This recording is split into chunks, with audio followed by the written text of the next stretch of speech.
Newly released body cam video shows the moments leading up to the deadly police shooting of a black man who appeared to be armed in Chicago.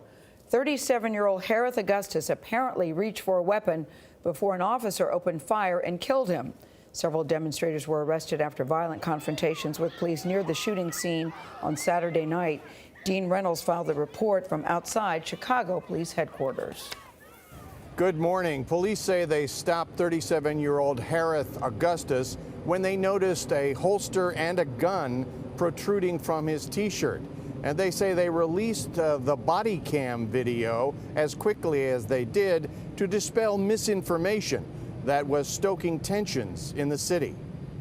In the silent police video, 4 officers approach Harith Augustus on a Southside Chicago sidewalk. He pulls away when one officer tries to grab his wrist, revealing what police say is a semi-automatic weapon on his right hip.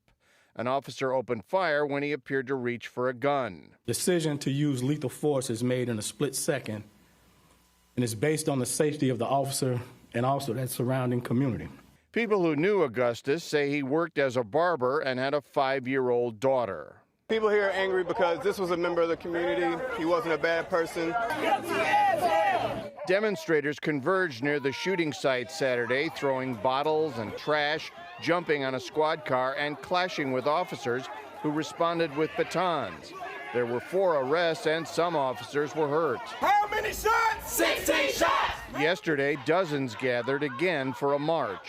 We do believe in justice, and we have to make sure that we come together as a people. Some protesters said Saturday's incident was reminiscent of the deadly police shooting of 17-year-old Laquan McDonald in 2014.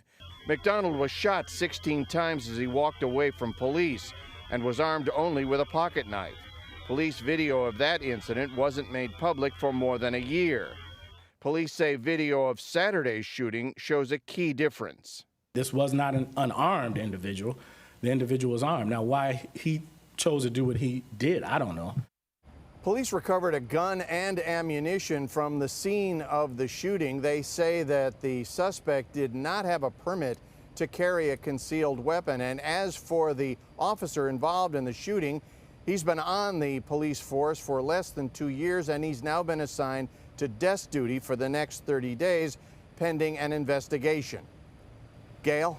All right, Dean Reynolds, thank you. That's why this video content is so important, because when you look at it, even as a layperson, clearly looked like he had a gun and that he was reaching for the gun at the time of the shooting. Yeah. All these cases are different.